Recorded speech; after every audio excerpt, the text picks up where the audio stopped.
신라시대 경문왕 때 이야기랍니다. 임금님이 어느 날 잠을 자고 일어났는데 귀가 간질간질하더니 귀가 자라는 거예요.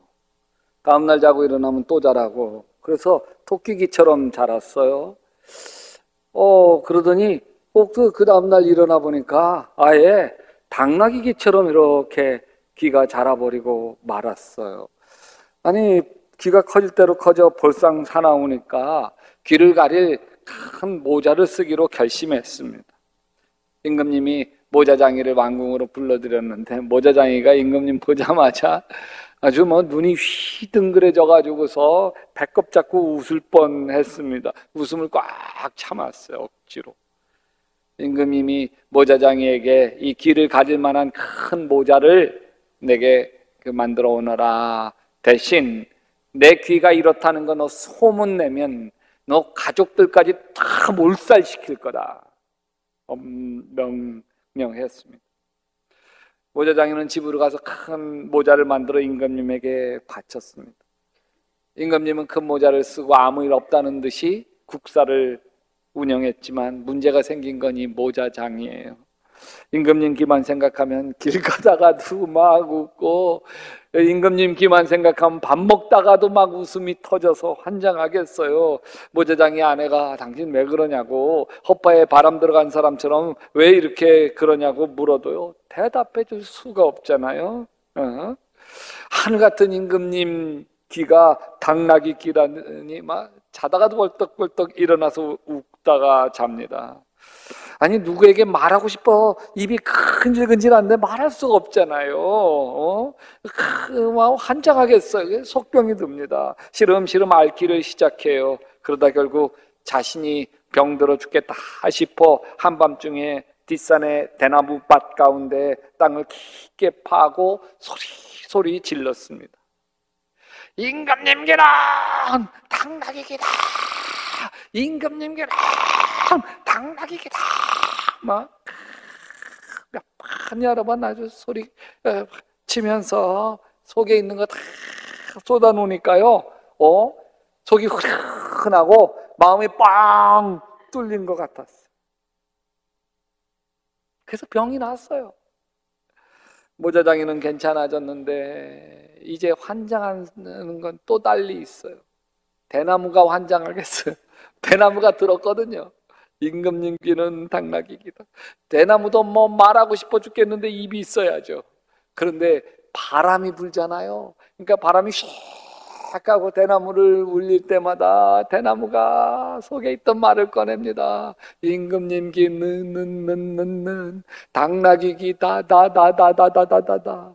지나가는 사람이 그 대나무 바람 소리에 저 소리가 뭔 소린가 가만히 들어보니까 임금님 귀는 당나귀 귀다. 임금님 귀는 당나귀 귀다. 이게 온 나라에 소문이 퍼지기 시작을 했어요. 임금님 귀에 들어갔어요. 임금님이 화날 대로 화가 나가지고 명령을 내립니다. 당장 그 대나무 다 베라. 임금님은 정말 죽고 싶을 만큼 이 귀가 괴로운데 사람들 웃음거리가 되니까 병들어 눕게 생겼는데 사람들은 그걸 말하고 싶어서 환장하겠어. 잠언 26장 남의 말하기를 좋아하는 자의 말은 별식과 같아서 뼛속 깊은 데로 내려가느니라. 여러분, 맞아요. 남의 이야기하는 게 얼마나 재밌는데요. 뒤에서 흉보는 게 얼마나 신나는데요. 그랬대. 이야, 참 별꼴이야. 그 사람 그렇게 안 봤는데 걔는 별로 재수없어. 그 사람 앞에서는 한마디 못하고 보이지 않는 곳에서 다른 말을 합니다. 이렇게 뒷담화하는 사람들에게는 두 가지 심리가 깔려 있다고 해요. 첫째는 내가 더 나았다는 우월감을 가지려는 심리예요. 남을 험담하면서 상대를 깎아내리면 그 사람보다 자신이 더 낫다는 마음이 생긴다. 제 얼굴 예쁘다고 그렇지? 예쁜 사람들이 이 사람만 관심 있는, 예쁘네요. 이 사람에게 자꾸 눈길을 주니까 제 얼굴 이 사람이 좀 그래서 자기 친구에게 이야기합니다. 쟤 얼굴 예쁘다고 그러지? 그거 알아? 다 뜯어 고친 거래. 그냥 돈 생길 때마다 하나하나씩 고쳤대. 그러면 이쪽 친구가 뭐라 그래? 어머머머머머머머머 그랬대. 야, 완전 인조인간이네. 둘째는 부러워하는 심리예요. 상대를 내리깎고 싶은 내면에는 부러워하는 마음이 숨겨 있어요. 그래서 뒷담화 대상이 되는 사람들은 주로 부러움이 되는 사람들이 많아요. 근데 다른 사람 뒤에서 험담을 하면 그 험담이 돌고 돌고 돌아 반드시 그 사람 귀에 들어옵니다. 그 순간 좋았던 관계는 완전히 금이 가고 막. 잠언 20장 19절에 이렇게 이야기해요. 험담하며 돌아다니는 사람은 남의 비밀을 새게하는 사람이니 입을 벌리고 다니는 사람과는 뭐하지 마라? 어울리지 마라. 뒤에서 낱말하고 다니는 사람 어울리지 마세요. 똑같아져. 똑같아져. 참 뒷말이 무섭습니다. 우리들이 무심코 한 말이에요. 악감정을 가지고 한 말이 아니에요. 그냥 무심코 한 말이에요. 그런데 그 말 때문에 누군가는 자다가도 벌떡 일어나 괴로워하는 거예요. 이렇게 뒷말들이 돌아다니면서 우리를 사납게 만들어요. 다투게 만들어요. 그래서 나무가 닿으면 불이 꺼지고 말쟁이가 없어지면 다툼이 쉬느니라. 12년 전 제가 약대교회로 부임한 지 얼마 안 되었을 때 하루는 교회 차량을 운행하는 권사님이 씩씩거리면서 들어와 자리를 앉으면서 이런 것들이 무슨 권사라고 다 인간 같지도 않은 것들 그러시는 거예요. 자초지종을 물었어요. 차량 운행을 하면서 예배 끝나고 태워다 주는데 권사님들이 모여서 뭐 화기애애하게 이야기를 나누다가 한 권사님이 딱 내리니까 잘 가요 권사님. 그러고 나서 여기 모여 있는 사람이 저 권사 말이야. 그러면서 뒷담화를 하는 거야. 그러고 막 그 사람 막 흉보고 이러다가 또 누가 딱 내리니까 잘 가요. 그러고 또 그 사람 또 뒷담화하는 거야. 나는 그런 자리에 가면 맨 마지막까지 못 내릴 것 같아. 내 얘기할까 봐. 온갖 친한 척하다가 차에서 내려 눈에만 안 보이면 바로 그 사람 뒷담화 시작하는 거예요. 너무 실망스럽다는 거예요. 저도 충격이었어요. 이게 교회인가? 그래서 말에 대한 설교를 틈만 있으면 했어요. 나는 가장 싫은 사람이 있어요. 뒤에서 험담하는 사람이에요. 낱말은 새가 듣고 반말은 쥐가 들어요. 뒤에서 칭찬하는 말은 하나님이 들으시고 천국을 만들지만 뒤에서 험담하는 말은 쥐새끼 같은 사단 마귀가 들어서 그 말 때문에 인격도 파괴되고 관계도 파괴되고 교회도 파괴되고 사단이 역사해요. 그러면서 뒷담화하면 반드시 들어갑니다. 그 사람 뒤에 다 들어갑니다. 그러면 야야야야 아무개가 너 뒤에서 씹더라. 그 인간이 왜 나를 뒤에서 씹어? 뭐라고 했는데 내가 가만히 두나 봐라. 아니 뒷담화하는 뒷말하는 사람 참 나빠요. 그런데 그 말 전달하는 사람은 더 나빠요. 잠언 19장 17장 9절에 허물을 덮어주는 자는 사랑을 구하는 자요 그것을 거듭 말하는 자는 친한 것을 이간하는 자니라. 누가 누구를 뒤에서 험담하더라도 그냥 덮어주고 전달하지 않는 사람은 사랑을 구하는 좋은 사람이에요. 근데 그것을 전달하는 사람은 친한 것을 이간시키게 만드는 사람이에요. 사탄의 종자예요. 마귀 새끼예요. 이렇게 아주 틈틈이 설교를 시작했어요. 그랬더니 어떤 권사님이 은혜를 받으셨나 봐요. 저에게 이러시더라고요. 목사님 저 기도하는데 하나님이 회개시키셨어요. 제 입술로 지은 죄가 얼마나 많은지 생각나게 하셨어요. 울면서 하나님께 이렇게 부르짖어 기도했어요. 하나님 제 입을 그냥 재봉틀로 박아주시옵소서. 그리고 한 6개월쯤 지났어요. 차량 운행하는 권사님에게 물었어요. 권사님 요즘도 뒤에서 교인들이 험담하시나요? 아니에요 목사님 이제 싹 없어졌어요. 할렐루야. 두 번째 함부로 하는 말이 마음에 칼이 돼요. 잠언 12장 18절에 칼로 찌름같이 함부로 말하는 자가 있거니와 지혜로운 자의 혀는 양약과 같으니. 생각하고 말해야 되는데 생각나는 대로 말해버려. 기분 내키는 대로 말해버려. 저는 이런 말을 패설이라고 해요. 자기 감정의 쓰레기를 다 쏟아내는 거예요. 이것을 받아내야 하는 사람들은 감정 쓰레기통이 되는 거예요. 여러분, 우리가 가장 싫어하는 말이 이런 말이잖아요. 저는요, 성질이 급해서요, 성질을 내지만 뭐는 없어? 뒤끝은 없어. 아니, 자기는 있는 성질 없는 성질 다 쏟아부었으니까 뒤끝이 없지. 그것을 다 뒤집어 쓰는 우리는 두고 뒤끝이 있어요. 그리고 그 사람이 한 말 더 해요. 뭐 말이야 바른 말이지 뭐 내가 뭐 틀린 말 했나? 누가 바른 말 하라고 그랬어요? 성경은 이렇게 얘기해요. 무릇 더러운 말은 너희 입 밖에도 내지 말고 오직 덕을 세우는데 소용되는 대로 선한 말을 하여 듣는 자들에게 뭐를? 은혜를 끼치게 해라. 여러분, 바른 말 하지 말고 선한 말 하는 거예요. 물론 바른 말이라도 듣는 사람이 은혜를 받고 감동을 받았으면 해도 돼요. 근데 아무리 상대편을 위한다 해도 은혜가 안 되면 선한 말이 아니에요. 임금님께는 당나귀기 다 바람 불 때마다 소리내는 대나무 밭을 임금님 명령으로 싹 베버렸어. 그 벤 자리에 산수유 나무가 자랐어. 그런데 바람이 불 때마다 산수유 나무 사이로 소리가 나는 거예요. 임금님 기 는는는는 당나귀 기 다다다다다다. 아마도 이 대나무 죽으면서도 억울한 모양이에요. 산수유 나무에게 다 말하고 죽은 모양이에요. 이미 온 나라에 다 퍼졌어요. 임금님기가 당나귀기라는 거 모르는 사람이 없어요. 그러자 왕이 병들어 몸져 누웠어요. 이것을 안타깝게 본 충성스러운 정승이 임금님에게 말했습니다.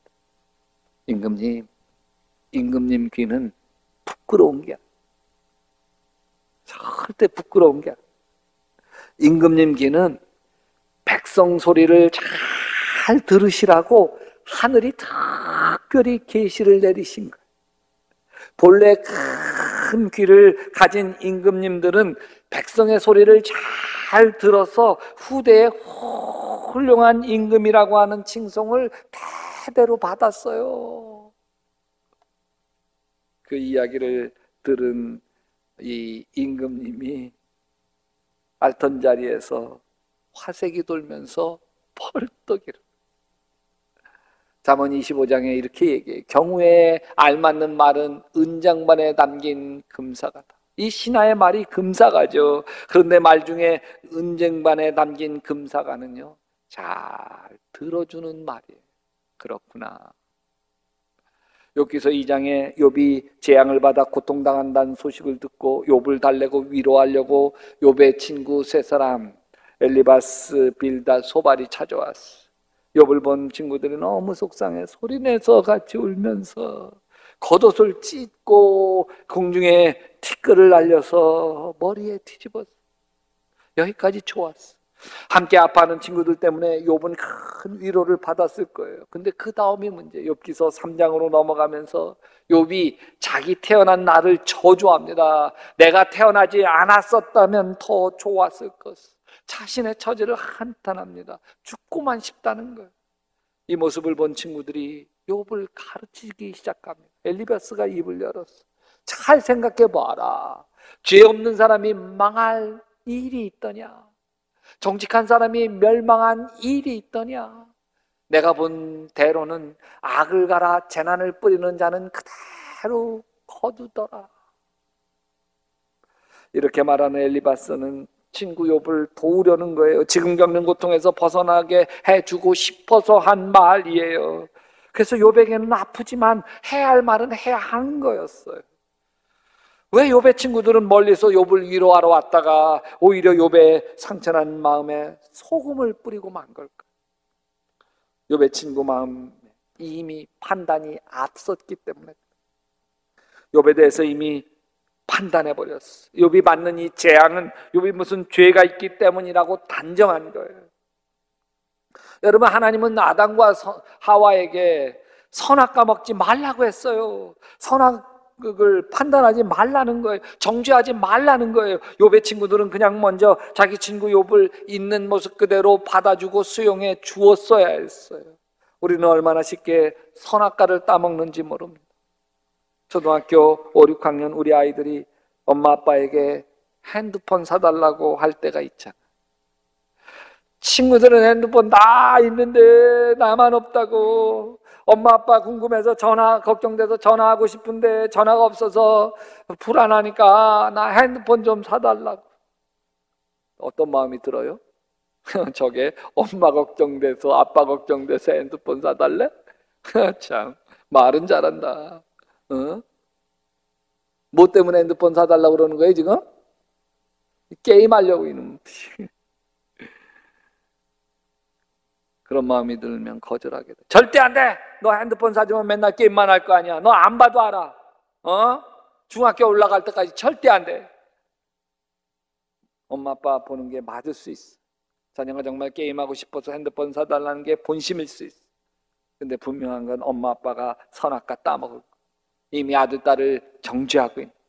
그러니 말이 안 통해요. 자녀들은 더 반항해요. 부모들은 자녀들을 더 믿지 못합니다. 욥은 친구들은 많으나 욥을 들어줄 친구가 없어요. 욥을 정죄하는 친구들일 뿐이에요. 친구들을 많이 너무 괴로운 욥이 거짓말을 쏟아놓습니다. 너희는 무식을 거짓말로 때우는 사람들이다. 너희는 모두가 돌팔이 의사나 다름없다. 입이라도 좀 다물고 있으면 너희 무식이 탄로나지 않았을 것이다. 너희는 내 항변도 좀 들어보아라. 내가 내 사정 호소하는 동안 귀를 좀 기울여라. 무슨 말입니까? 자꾸 날 가르치려고 하지만 나 힘들어. 너희 말을 들을 마음에 여유가 없어. 난 너무 아파.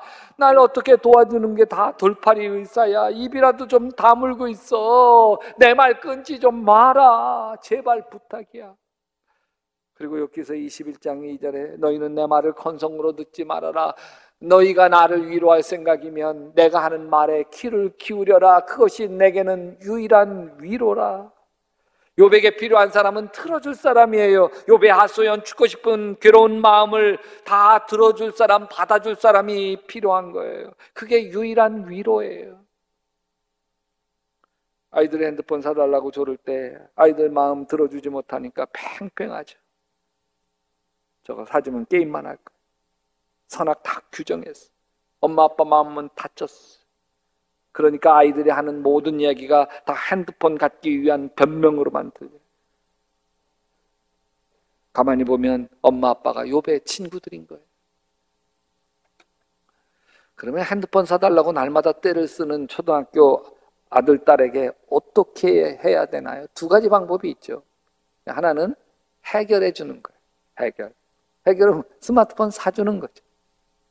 대신 사주기 전에 스마트폰 중독이 얼마나 위험한지 같이 이야기하고 스마트폰 쓰는 시간 정하고 사주는 거예요.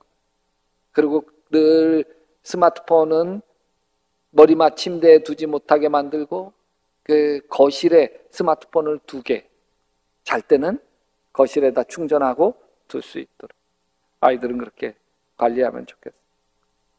해결해 주는 거예요. 두 번째로는 해소해 주는 거예요. 아들아, 딸아, 내가 정말 간절하게 핸드폰 갖고 싶구나. 다른 친구들 다 있는데 너만 없으니까 속이 많이 상하구나. 얼마나 갖고 싶은데 나만 없어서 속상해. 그래, 다른 친구들 갖고 있는 거 많이 부럽지? 부러워. 엄마 내 마음 알아. 근데 어떻게 하지? 엄마가 많이 걱정이 돼. 그러면서 차근차근 이 아이의 마음을 받아주면서 이야기하다 보면 나중에 아이가 엄마 알았어. 그러면 중학교생 되면 꼭 사줘. 알았지? 문제를 해결해 준 게 아니에요. 다만 이 마음을 해소해 준 거예요. 여러분, 우리는 해결해 줘야 한다고만 생각이 아니에요. 해소해 주면 되는 거예요. 그럼 어떻게 해소해 줄까? 여러분, 공감하면 해소가 돼요. 그렇구나. 따라서 합시다. 그렇구나. 속상하구나. 공감해주는 말, 그게 마음을 알아주는 말이고 그 말이 선한 말이에요. 그래서 선한 말은 꿀송이 같아서 마음을 즐겁게 하여 주고 쑤시는 뼈를 낫게 하여 준다. 여러분, 공감해주는 선한 말이 상처난 마음을 치료해. 정반대 말은 이런 거예요. 어떤 분이 덜컹 암에 걸렸어요. 거봐, 신앙생활 개떡같이 하더니 하나님이 치셨어. 위로가 아니에요. 저주지. 이렇게 해야죠. 얼마나 당황됐어요. 무섭기도 하고. 제가 매일 밤 우리 약대교회 10시 정시 기도할 때 그때 기도해 드릴게요. 하나님이 고쳐주실 거예요. 그 시간에 우리 같이 기도해. 두 번째, 다가가는 말이 마음의 응어리를 해소해 줍니다. 다른 친구들은 다 핸드폰이 있는데 너만 없으니까 속이 많이 상하구나. 이게 다가가는 말이에요. 아이의 마음에 다가가는 말. 근데 여러분, 다가가는 말도 있는데 밀쳐내는 말도 있어요. 밀쳐내. 너 스마트폰 사줘봐야 게임만 할 거 아니야. 엄마는 왜 내가 게임만 할 거라고 생각해? 네가 엄마 아빠 핸드폰 잠깐 빌려달라고 할 때 보면 맨날 게임만 했잖아요. 이런 말들, 가르치려고 하는 말들이 다 밀어내는 말, 해소가 안 돼. 세 번째, 듣고 싶은 말을 해주면 해소가 돼. 우리가 말에 실수가 많은 이유는 내가 하고 싶은 말을 해대기 때문에 그래요. 내가 하고 싶은 말을 쏟아버리면 이게 관계가 파괴되어집니다. 부부관계도 파괴되고 자녀와의 관계도 파괴되어버립니다. 여러분, 관계의 다리는 말하는 게 달라요. 내가 하고 싶은 말을 하는 게 아니라 상대방이 듣고 싶은 말을 해주는 거예요. 자, 남편이 늦게 들어왔어요. 내가 하고 싶은 말은 뭐예요? 뭐하다 이제 들어와요. 손가락은 뒀다 뭐해? 전화 한 통 없이. 집에서 기다리는 사람 생각도 안 해요. 왜 사람이 이렇게 무심해요? 내가 하고 싶은 말이에요. 남편이 듣고 싶은 말은 뭐예요? 남편이 늦게 들어왔어요. 아내에게 듣고 싶은 말 뭐예요? 내가 가르쳐 드릴게요. 당신 많이 피곤하겠어요. 제가 따뜻한 물 받아놨어요. 닦고 씻어요. 가족을 위해서 늘 고생만 하는 당신이 너무 고맙고 안쓰러워요. 여보, 사랑해요.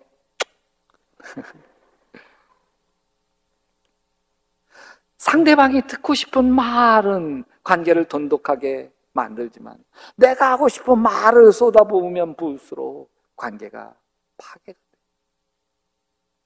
여러분, 예수 믿는 사람은 내가 하고 싶은 말을 하는 게 아니에요. 예수 믿는 사람은, 잘 들어보세요. 예수 믿는 사람은 그 상대편이 하나님에게로부터 듣고 싶은 말을 해주는 것이 예수 믿는 사람. 여러분, 이 사람 어려움 겪고 있는데 하나님으로부터 듣고 싶은 말은 뭘까요? 이런 말이에요. 하나님이 집사님을 얼마나 사랑하시는데 제가 기도해 드릴게요. 하나님이 풀어주실 거예요. 하나님은 집사님을 있는 모습 그대로 사랑하세요. 지금 이 어려움과 고난 다 하나님이 지나게 하실 거예요. 지나가게 하실 거예요. 여러분, 해결이 아니라 해소해 주면 되는 거예요. 마음을 풀어주는 게 해소예요. 속상한 마음 풀어주고 아멘, 화가 난 마음 풀어주고 아멘, 억울한 마음 풀어주는 평화의 천사가 되시기를 주님의 이름으로 축원합니다.